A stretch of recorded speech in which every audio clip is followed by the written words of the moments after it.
আইটিউব India চ্যানেলে স্বাগত। Semester 1 major course history পেপারে সাজেশন দিচ্ছি, মেজর 1 পেপার।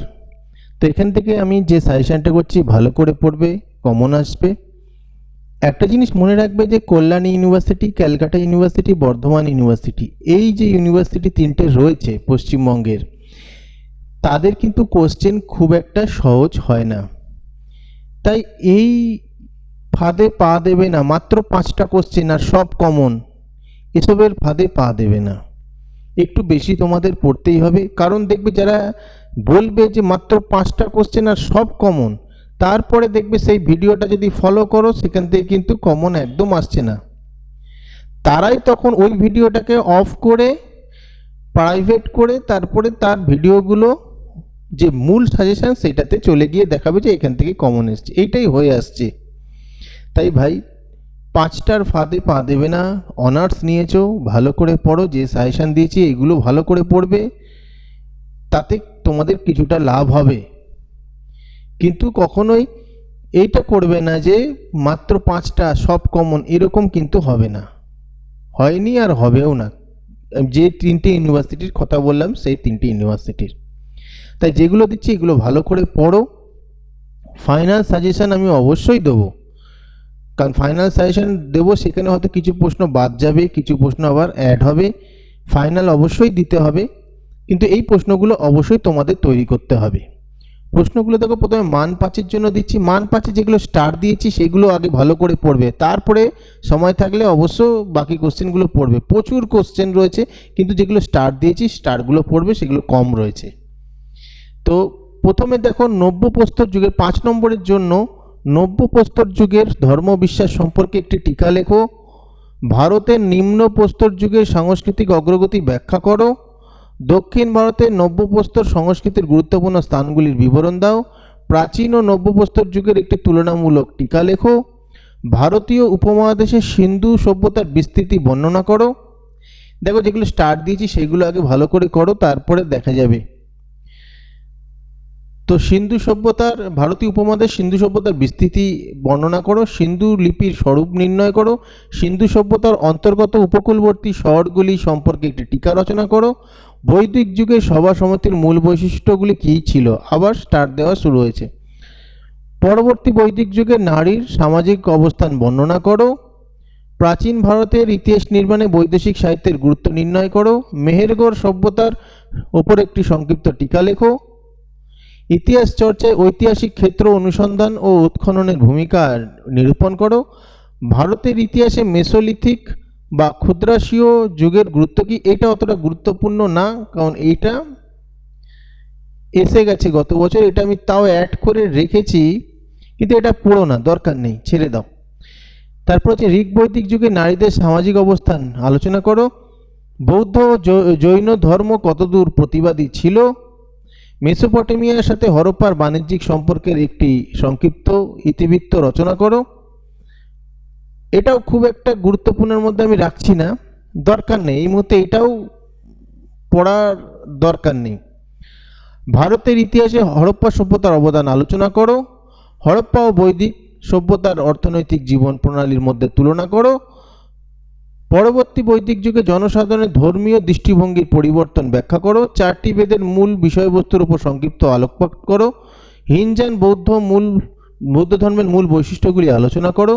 মগধ মহাজনপদের উত্থানে অজাতশত্রুর ভূমিকা বিশ্লেষণ করো। মগধের শক্তিশালী রাষ্ট্রের প্রতিষ্ঠায় বিম্বিসারের ভূমিকা আলোচনা করো। প্রাচীন ভারতে মগধের উত্থানে পশ্চাতে পরিবেশগত কারণ ব্যাখ্যা করো।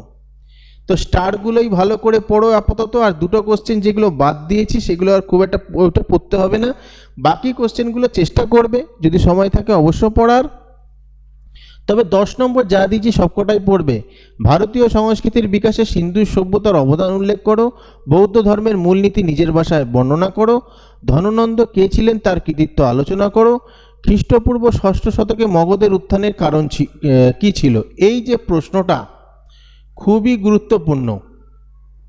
এবার দেখো, একটা জিনিস লক্ষ্য করো যে এখানে 5 নম্বরে 3টে প্রশ্ন রয়েছে। 3টে প্রশ্ন সামান্য হলেও এটা যদি ভালো করে পড়ো তাহলে অবশ্যই এটাতে কিন্তু অনেক হেল্প হবে।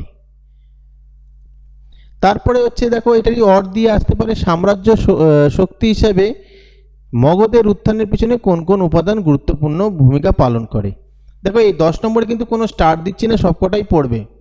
পরের প্রশ্ন, প্রাচীন ভারতের ইতিহাসের উপাদান হিসেবে লিপি ও মুদ্রার গুরুত্ব বিশ্লেষণ করো। বালুচিস্তান থেকে গুজরাট পর্যন্ত তাম্রশীয় সংস্কৃতির প্রসার আলোচনা করো।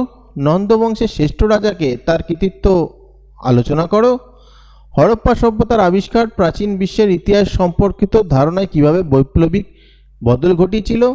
ঋগ বৈদিক যুগে জনসাধারণকে কৃষি সম্প্রদায় নামে অভিহিত করা কি যুক্তিযুক্ত। খ্রিস্টপূর্ব 6ষ্ঠ শতকে ভারতে নতুন ধর্মীয় অভ্যুত্থানের কারণ সংক্ষেপে বিবৃত করো। প্রাচীন ভারতের ইতিহাস ব্যাখ্যা নিয়ে ধর্মনিরপেক্ষ ধর্মপন্থী ঐতিহাসিক গোষ্ঠীর মধ্যে প্রচলিত বিতর্কগুলি আলোচনা করো। তো এই প্রশ্নটা কিন্তু আসার চান্স অসম্ভব, তার কারণ এটা থেকে গতবার কোশ্চেন আসেনি, তো এইটা কিন্তু আসার চান্স অসম্ভব রয়েছে, অবশ্যই এটা পড়বে। খ্রিস্টপূর্ব 6ষ্ঠ শতকে ভারতের রাজনৈতিক কাঠামো বিশ্লেষণ করো। হিন্দু ধর্ম ও বৌদ্ধ ধর্মের মধ্যে সম্পর্ক বিশ্লেষণ করো। মহাবীর জৈনের জীবন কর্মপ্রণালী মূল্যায়ন করো। এই হলো তোমাদের সাজেশান, এগুলো ভালো করে পড়ো। ফাইনাল সাজেশান যখন দেবো আরও কমে যাবে। তবে ভাই একটা কথা তোমাদের বলছি, মেজর পেপার অনার্স পেপার অবশ্যই ভালো করে করো। গতবারের সাজেশানের সময়ও আমি কিন্তু বলেছিলাম যে এই মাইনরের সাজেশান আপলোড করেছিলাম, মেজরের আমি আপলোড করিনি। আমি বলেছিলাম যে কম সাজেশান দিয়ে হবে না, কম দিয়ে হবে না, তোমরা ভালো করে পড়বে, একটু বেশি হবে। কিন্তু সবাই কম সাজেশান চাইছে, 4-5টা কোশ্চেন এই কী করে দেওয়া যাবে। এবং যতগুলো চ্যানেল সেই প্রক্রিয়া অবলম্বন করেছে ভিউ কামাবার জন্য, প্রত্যেকটা কিন্তু ফেলিওর হয়েছে, তার ফলটা পেয়েছে ছাত্রছাত্রীরা। তাই এখন থেকে প্রস্তুতি নাও এই প্রশ্নগুলো, পরবর্তীকালে অবশ্যই ফাইনাল সাজেশান পাবে, সেখানে দেখবে অনেক হেল্প হবে তোমাদের। এইগুলো যদি পড়া থাকে, ফাইনাল সাজেশান যদি একটু ইধর উধর হয়ও, তাও তোমরা কিন্তু পরীক্ষায় ভালো রেজাল্ট করবে। গতবারের প্রশ্ন থেকে তোমাদের শিক্ষা নেওয়া উচিত যে কোশ্চেন যথেষ্ট কঠিন হয়েছে। মেজর পেপার, মাইনর পেপার সহজ হয়েছিল, কিন্তু মেজর পেপার যথেষ্ট কঠিন হয়েছিল। তাই রিকোয়েস্ট করছি একটু ভালো করে পড়ো। ভিডিওটা ভালো লাগলে লাইক কমেন্ট শেয়ার করে দিও। আর সত্যি কথা বললাম, হয়তো তাতে অনেকেই খারাপ লাগলো, কিন্তু এটাই বাস্তব যে এই যে 3টি ইউনিভার্সিটি, কল্যাণী, ক্যালকাটা, বর্ধমানে তো রিপিটই করে দিচ্ছে তার আগের বছরের কোশ্চেন। তাই তোমাদের বলছি, রিকোয়েস্ট করছি এই প্রশ্নগুলো ভালো করে পড়ো, অবশ্যই ভালো হবে। আর ফাইনাল সাজেশন দেবো, তখন কিছু প্রশ্ন বাদ যাবে, কিছু প্রশ্ন আবার অ্যাড হতে পারে। ভিডিওটা ভালো লাগলে লাইক করে দিও, চ্যানেল সাবস্ক্রাইব করে রেখো।